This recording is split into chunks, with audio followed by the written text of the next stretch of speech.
Hi, welcome to Soul Conversations. I'm certified mindfulness coach and life coach Melissa Maxx. And this is where we talk about things that can change your life. We talk about mindset shifts and personal development and spirituality and sometimes even quantum physics. And I love talking to authors and picking their brains about these things. And today I'm speaking to the author of Claim Your Swagger. Jennifer Mrozek Sukalo is the author. She is a transformational expert helping global leaders around the world change themselves to be better for those they lead. And I think we could all use a little of that. So let's find out how to claim our swagger. You had me right from the beginning of the book. We've led little scarily similar lives, both. Oh, Even like the Mean Girl story that you told yeah. cheerleading in high school. I had to look to see if I wrote the book. And now even later on in life, I'm an author as well, and I'm also a life coach. So I said I think I could be friends with this woman. I think so. So this book, I love the name, Claim Your Swagger, Stop Surviving and Start Thriving. Can you talk about what your definition for swagger is? Because I think we think of cowboy as when we think of swagger, but what's your definition as it pertains to the book? Well, so I did define it in a completely different way. And if I describe it, we've all seen that person that when they walk in the room, they just light it up. There's something about them, and you are just drawn to the energy that they're giving off. And it's not because maybe they're the most attractive person in the world or anything that has nothing to do with that. It has everything to do with their self-assurance and their quiet self-confidence, and they're just so comfortable in their own skin. And if you were at a restaurant and the waiter walked by, you would say, could I have whatever they're having, please? Because I need some of that. And so swagger is actually an acronym, and it stands for self-worth, appreciation for your strengths and limitations, gratitude for how your life experiences have shaped who you are, grounded in your core values, empowered to overcome your self-limiting beliefs, and renewed through a greater focus on your passion and purpose. And when you do that work, when you tap into and start to recognize that you already have everything you need and you start learning how to use it, that is when you claim your swagger. And it's not about manufacturing something, that sort of charisma when someone walks into the room. Some people think, oh, some people are just born with that. Well, the truth of the matter is we're all born with it. We just have to tap into it and cultivate. That's right. You have a lot of kind of quizzes and assessments in the book. You've got a self-worth assessment, which I loved. We have sort of an epidemic of not enoughness, self-limiting beliefs, and I think they all pare down to really in some way or another, we're not enough. So how do we start, sort of deconstructing those limiting beliefs in order to, rebuild new ones and start to claim our inherent swagger? Well, there's a reason that self-worth is the beginning of the swagger acronym, because I think it's such an important element that we redefine our relationship or cultivate a new relationship with our self-worth. Now, we've been conditioned our whole lives, when you think about it, to connect who we are to something outside of ourselves. When we've introduced ourselves from the time of a young child, you start to say, hi, I'm Jennifer and I'm 5 years old.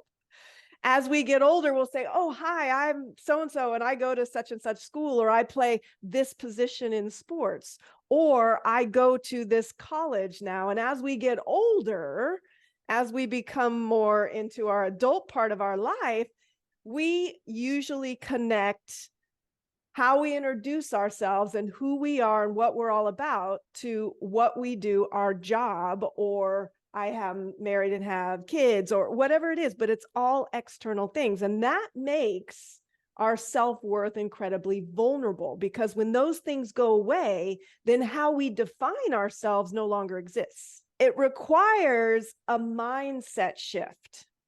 If you look up the definition of self-worth, it talks about the fact that our worth is innate. That means we're born with it.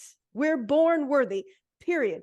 Full stop. No qualifications, no qualifiers, nothing else needed. But for us to wrap our head around that after being conditioned for so long that we have to be doing something to be worthwhile takes a lot of time. It takes patience, it takes practice, and it takes perseverance. P to the power of 3. We're going to talk about the 3 Ps in a second. So much to unpack in what you just said. First of all, yes, we believe we are what we do. And that gets really slippery and tricky, so much so that we actually don't even know who we are often. That's right. And we get to the point of a certain age, midlife crisis / opportunity, when we realize we've been chasing happiness and we've been doing all of these things, and suddenly, you lose your job, or your looks fade, or you get a divorce, and everything sort of crumbles away, and you're left with a big question mark. And a lot of people just give up at that point. I've lost everything. But when you sort of get rid of what's not authentically you, it's a beautiful opportunity to find out what's been there all along, and it's just been buried so deeply. And it's actually kind of fortunate when these things fall away, because so many people never get the chance to discover themselves authentically. Let's talk about the 3 Ps. You said they're patience, practice, and perseverance. Let's get into that a little bit.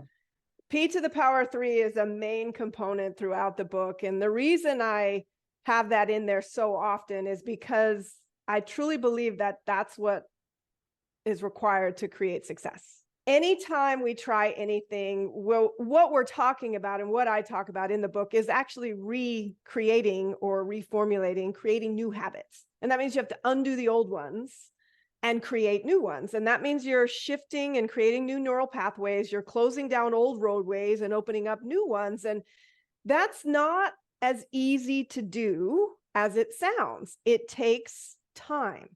I always use a really super simple example. So in the previous house we lived in, the kitchen sink had one of those faucets where you could just run your hand under the water and the water would turn on and off. Well, we've since moved, and it's been a while. We've been in this now house almost a year, and I still, to this day, have to be intentional about turning the water on and off, because my natural inclination is still to run my hand under the faucet. That's what we mean by habits. They form, and then the brain loves the path of least resistance. And so it's going to keep going down that worn path unless we really intentionally ask it to go in another way and consistently do that until that becomes the new habit. And since we're reshaping the way we look at ourselves and the world around us, and since we're having to think about our own core values and using our strengths and our limitations and reframing and pivoting from these self-limiting beliefs that have held us back, these have all been part of us for a long time. So changing those and reshaping the way we engage with all of these things is going to take patience, being patient with yourself. You're not going to get it right all the way the first time, and it's not going to happen overnight. Recognize that it's taken you a long time to get here. It's going to take you some time to get to be who you really are. And practicing, being willing to put the practice in, doing the work, doing the repetitions, and perseverance. Just don't ever give up and you'll succeed. First of all, an important thing you touched on, especially with the neural pathways, is you can't just break a habit. It doesn't just go away. You have to consciously, as you said, form a new habit. And, we use the analogy of the ditch as, the neural pathway, and we fill that ditch in, and then we start carving a new pathway. But then we've also got, I call them overt and covert needs. So we can say that overtly we want to change, but we got to really pay attention to our covert needs, which may be to feel safe. And we don't even realize it, but we're resisting change a little bit, because even if we're uncomfortable with the old way of life, it's familiar to us. That's right. So can you talk about resistance a little bit, and how does that tie into, the power to the 3 Ps? No, I think you raise a really, really great point. And all of this requires our willingness to kind of pause and question. So why am I resisting change? First, you have to recognize that you're resisting change. You said overtly, I've made a choice. I want to make this happen. I want to do this. Okay, so why am I finding it so difficult? Let's unpack that a little bit. And I find that so many people don't even, one, recognize, or two, take the time to start to analyze, where could this be coming from? And that's where, in the chapter on gratitude and life experiences, looking back at some of our life experiences, being willing to identify some of those pivotal moments in our life, because they shape where we are and how we show up today. Doesn't mean they have to continue to. We can choose how we interpret those experiences and the stories we tell ourselves about them and that we attach to them. But I think one of the biggest components that you highlight that we probably don't do enough is the recognition and then asking questions, really stopping to analyze and have some reflection. You realize what you just did. The next edition of the book, you're going to have to call it the 4 Ps, because you're going to have to add pause in there. I know, right? Well, the second book is going to be Develop Your Swagger. So I think we can add some, we'll add on to, we'll be developing onto what we started. By book number 3, it's going to be the 72 Ps. You talk about gratitude, which is so important. I encourage my clients to do an autopsy, of their life, good and bad. And also, you can find something to be grateful for if you choose to, even in the most trying or dire of circumstances. And it really is about mindset and perspective. It's really empowering when you decide that you are the boss of you. So talk about why gratitude is such a huge part of leading a fulfilling life. I cannot stress this one enough, because I find that this is so powerful and it's so simple to do, really. It doesn't take a lot of time. Creating a gratitude practice and gratitude can in an instant create a profound and immediate shift in your mindset and your attitude. Some people struggle with the word gratitude. They're like, it feels artificial. It doesn't feel right. Use a different word, use appreciation, whatever word makes sense to you. But it's also understanding what gratitude really is. And gratitude is appreciating what is right now, what exists, what you have right now, not what will be, or that you're better off than other people, or falsely creating positive thoughts. It's not about that, or suppressing your negative thoughts. It's truly about appreciating what is. When we look back on our life, because all of us, I don't care who you are, we've all been through our own traumas. And trauma is just an experience that we found horrific or excruciating. And it doesn't matter to whatever degree that is. And it's those experiences that truly make us extraordinary and exquisite, because none of us have had the exact same experiences. And I talk about in the book Kintsugi pottery, and where the pottery breaks and they put it back together and they fill the cracks with gold.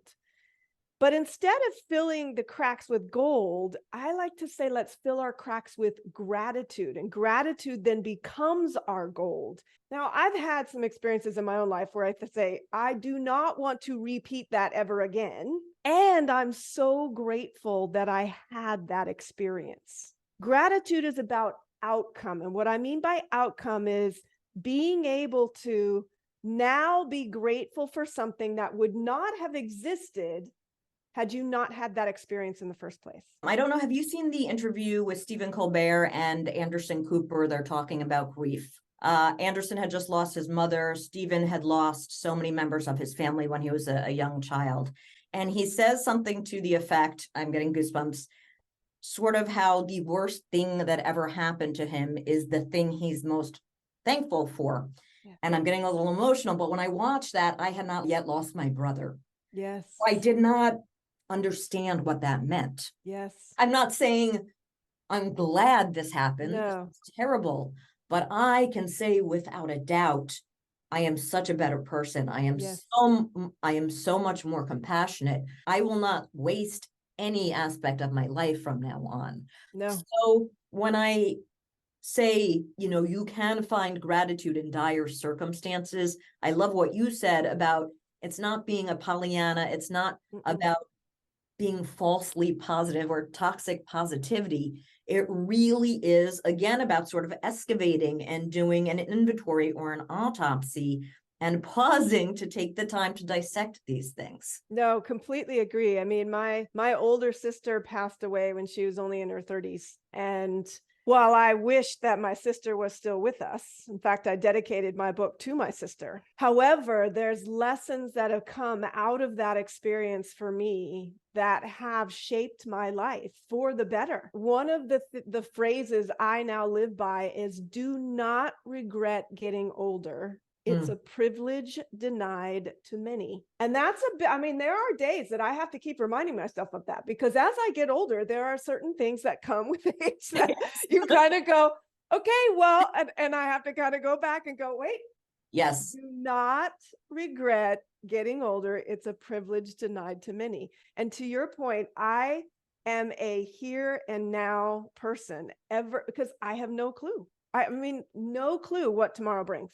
Absolutely none whatsoever. Yeah, we take it for granted. And when you were talking about gratitude and sort of appreciating what is, it's the definition of mindfulness. Yes. It's being aware of what is as it is in the current moment. You don't have to love it. We're not saying you have to be all glittery and puppies and kittens. You just have to not actively resist it and accept it. You have to accept life as it is on life's terms and sort of look at it as, I don't want to get too woo-woo, but does everything happen for a reason? I don't know that. I would like to think so. I don't know that. Can we find a reason in everything? Can we find learning? I think every experience is an opportunity for learning and growth. And so perhaps whether we believe or you believe or whomever that everything happens for a reason doesn't matter. What matters more is if you approach every experience in your life as an